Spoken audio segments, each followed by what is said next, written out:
Welcome to another edition of the Gold Nose Podcast. I am your host, Gregory McCoy.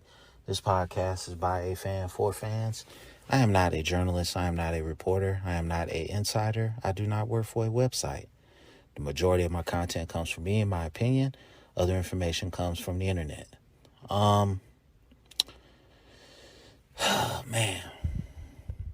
we like 81 days away from kickoff. And, it's just, once you reach this point in the sports calendar, you're basically NBA Finals, and then, I watch a little bit of baseball here and there, but they call it the dog days of summer, and that's pretty much where we are right now. And this is like the worst time to be a sports fan when baseball is the preeminent sport available. And no knock on baseball. I used to love baseball as a kid, but the whole steroids thing kind of, I kind of lost interest. I played baseball in high school. Loved the game. Loved playing the game. But it just doesn't interest me anymore, I don't like the way they did Barry Bonds. I think he was a Hall of Famer before the whole steroids thing, but whatever.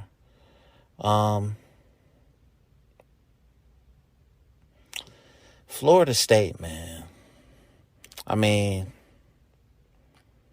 there's no, I done broke it down so many ways. The whole thing of it is the whole mindset of the program has to get back. We don't even have to go all the way back to the 90s. We can just go back 10 years. If we can just get our attitude back from 10 years ago, I think we can be in good shape. We got some good players. And I just really feel like it's on this coaching staff to put them in positions to succeed. And that's really every coaching staff's job. But I just felt like the coaching staff made a couple of bonehead calls last year. And I'm not trying to throw these guys up under the bus, but you have to know what your guys can do as a coaching staff. You have to know their strengths. You have to know their weaknesses. You have to know what motivates them. And I just don't think Mike Norvell has a handle on that yet. I think he's getting more and more of his guys in there that can execute his offense. But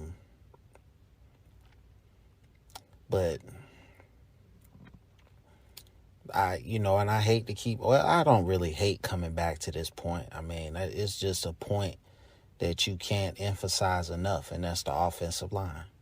You can't emphasize that enough. That's really the key to this whole thing. I mean, under Jimbo Fisher, he wasn't a big time offensive line recruiting type of person, because he ran a different type of offense. I mean, of course, he puts emphasis on it now because he's in the SEC, in the SEC West, and you have to have, road graders, rhinos to compete in that league. Whereas, really the only team that's really on that level is Clemson right now. Defensive line wise, we were on that level maybe 5, 6, 7 years ago. We got a long way to go to get back. We can do it, but it's not going to be on the cheap. That's why I say I think 9-3, 10-2 for Florida State going forward is just going to be a great year, just because I just don't see the powers that be fully investing in football. It would take a big time coach coming to Florida State for everybody to get on the same page. You know, if you would have got Bob Stoops several years ago, I think he could have galvanized everything. But I think Mike Norvell's got it going in the right direction. He's not a big name coach per se, and it's going to take him a while to get the guys in there that he wants. And I think if he can put together just 7-5, if he can just go 7-5 and be competitive in every game, I think that would literally open up the floodgates for recruiting. And I'm just asking him to win 2 more games, man.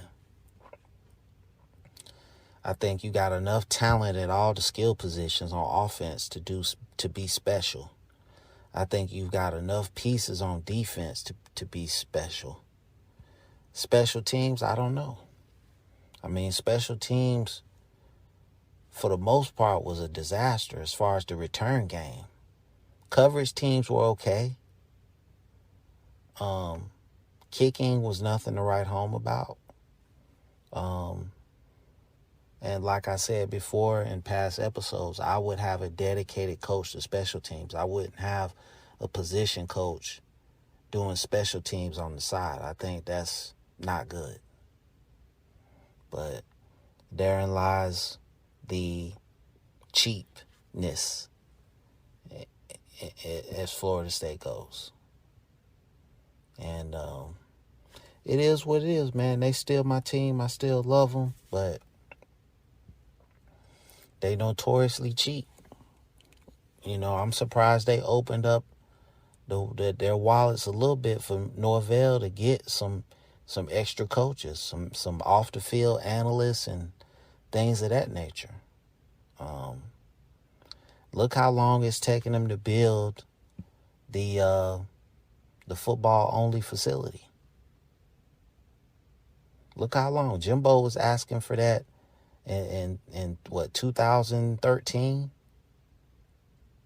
if I'm not mistaken. That's almost 10 years ago.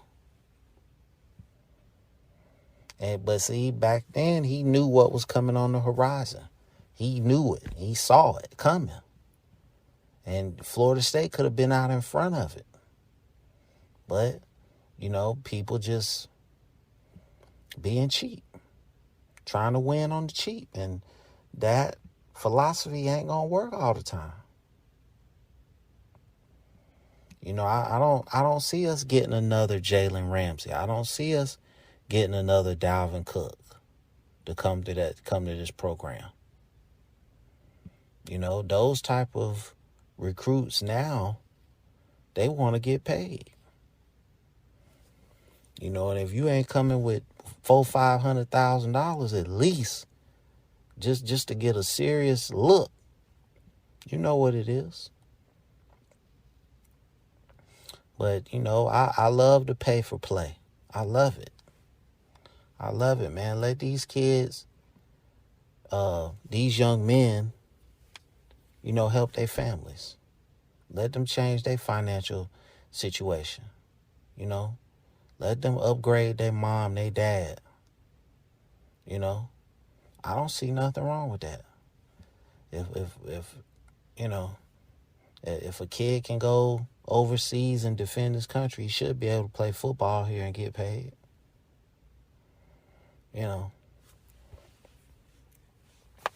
But I remember going to my first Florida State game, and this was like in the early 90s. And I want to say my very first Florida State game was at Chapel Hill. And it was just a surreal moment, man, to be a Florida State fan for that little bit of time and have an opportunity to go to a game and see, those guys play. Weldon, all those guys, Ampley, Edgar Bennett. It was just surreal, man. It was really a great experience. And I mean, I haven't been to a game since like the early 2000s. When you start having children and stuff, you got to prioritize that kind of stuff. And I would love to go to a game for my birthday, just to go down to Tallahassee and just take in the scenery, because I know it's changed tremendously since the last time I've been to a game. And I don't know. I have to see. COVID is very scary. This monkeypox thing is scary. And you just got to be weary of all these things. So,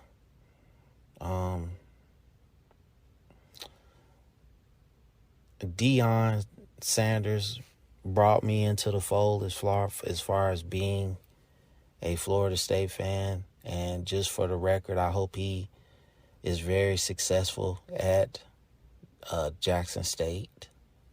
I'm not gonna root against him. I wish Travis Hunter all the best. I don't have no ill will towards the young man. I hope he has a great career. I hope he goes to the league and does his thing. At the end of the day, I'm just a fan. It's football. It's not life and death. And you literally have fans acting all crazy, like, and that he's probably too young to even know, you know what I'm saying, about Deion. But, obviously he did his research. And so I just hope Jackson State has a great season. I wish Deion all the success in the world. I hope he stays at Jackson State, because that's more his lane. And he can really put HBCU football on the map. And, if they don't want to let the HBCUs into the FCS playoff, then just form your own playoff. And that's pretty much it. I'm just trying to figure out why HBCUs are I guess they're considered FCS teams, but they're not included in the playoff process for some reason. Because, I think Jackson State went 10-2, 11-2, and they had to go to their little bowl game in Atlanta. But I wish Deion all the success in the world, man. He deserves it. And you got the NBA Finals. I'm not a fan of either team. I really don't care who wins. I'm just watching it because, I'm a sports fan, and there's really nothing else to watch as far as sports. Would love to see it go 7 games, just to push it out to the middle of June, and just, give me more stuff to watch. But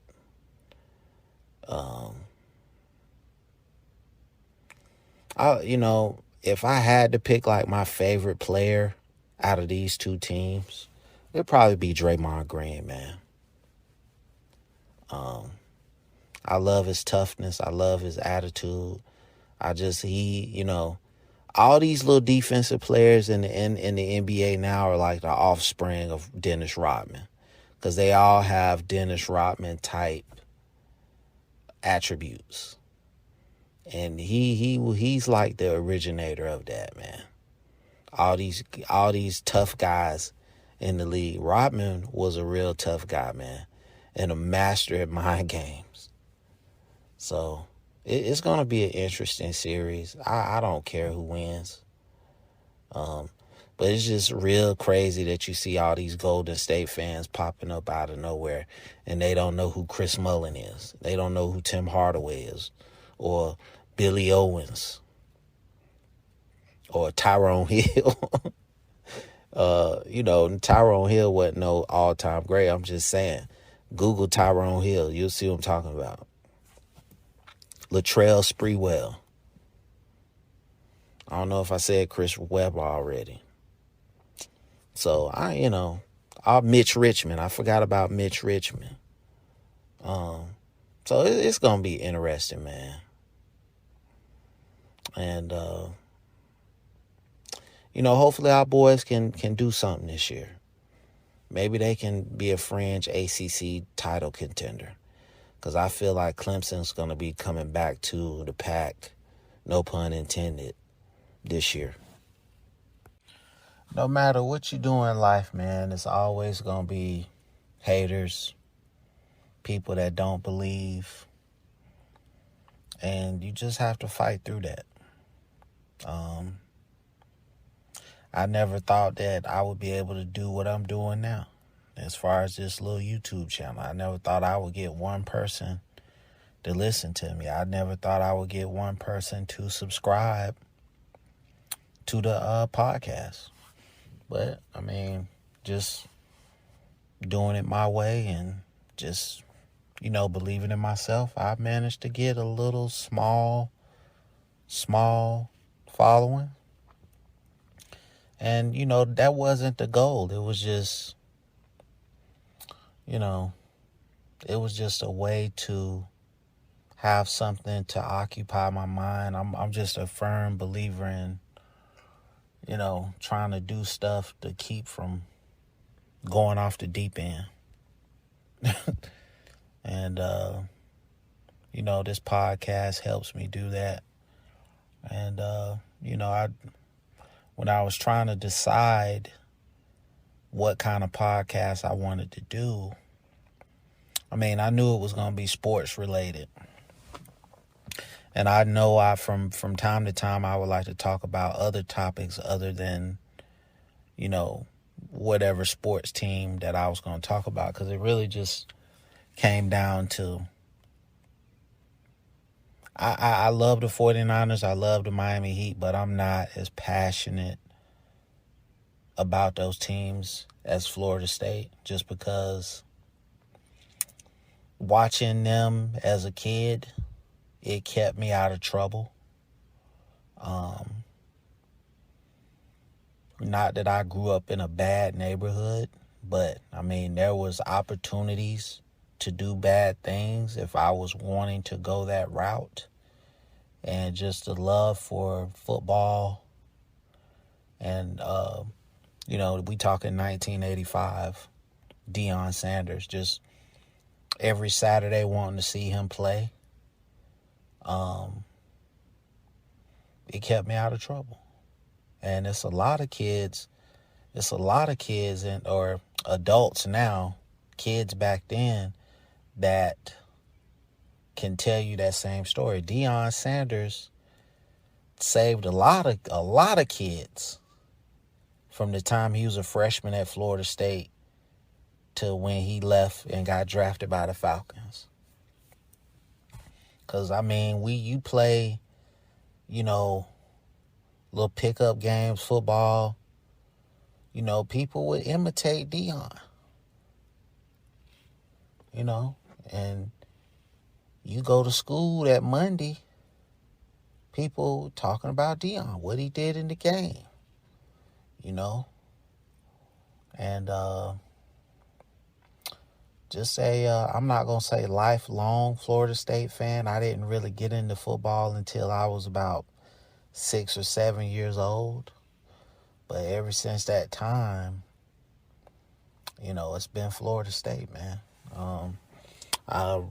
Ron Simmons came to my elementary school when I was in the 4th grade and spoke to the whole, he spoke to the whole school, and, that further increased my fandom for Florida State. And, that's why I started the podcast. Just, Florida State goes all the way back. Really, my football thing started with the 49ers.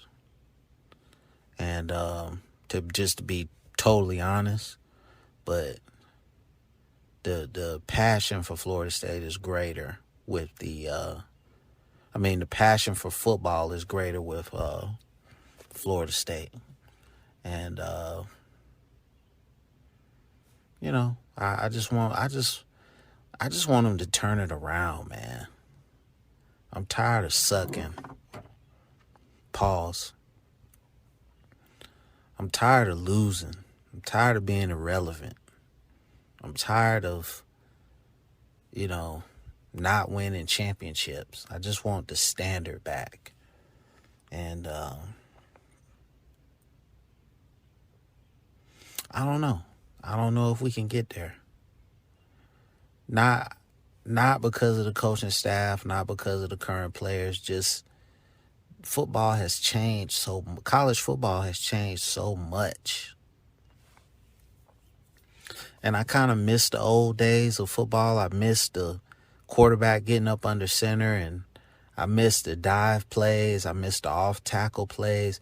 Everybody spreading everybody out, and I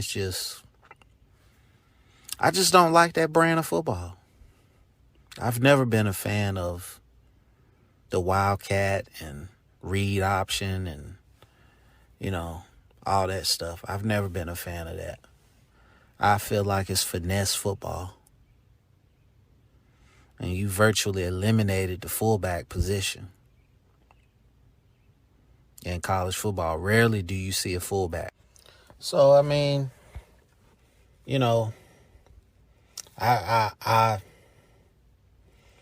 don't think we're going to see the West Coast offense ever make a comeback in college football because everything is so spread out. And I just really feel like this is it. And we're just waiting for the next wave of offensive,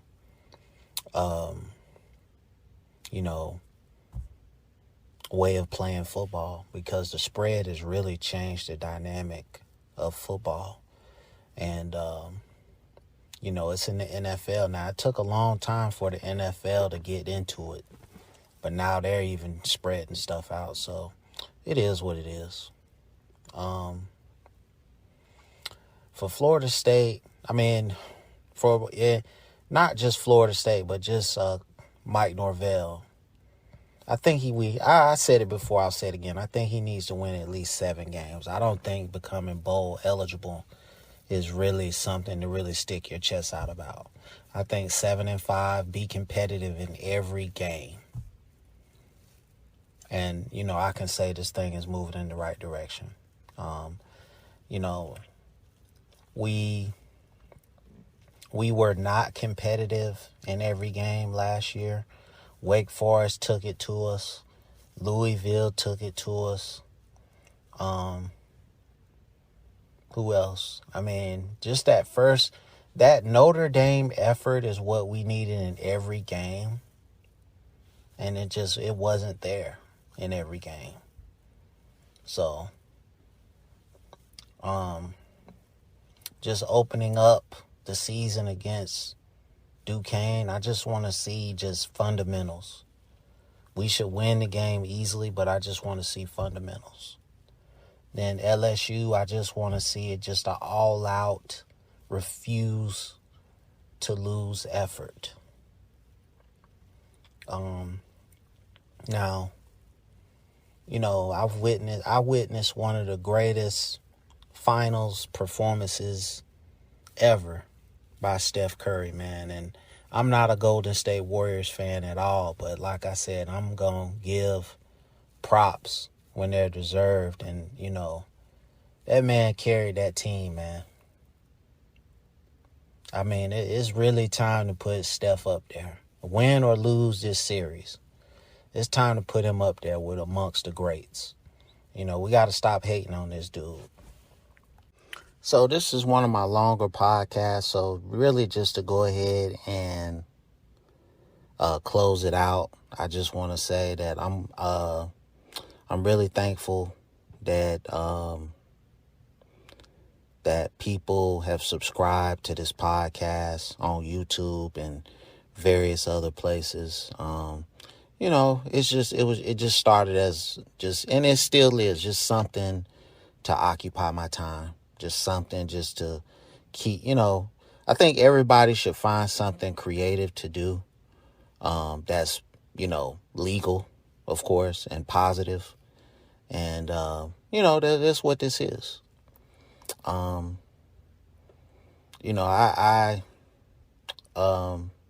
I said it on last week's episode. I didn't ever think I would get one person to subscribe to this podcast and listen, but I got a couple hundred people that listen faithfully, and I got a nice little following on YouTube. So, I'm thankful, and I appreciate everybody that checks in every week and listens to this podcast. Florida State is my team. Always will be. I know sometimes I come down on the coaching staff hard. I come down on the players hard. It's just because I want them to win and dominate. That's all. And, I want to thank everybody one more time for listening. I really appreciate the support. Go Noles. As always, go Noles. The podcast is available on YouTube and on all podcast platforms. Thank you for listening. As always, go Noles.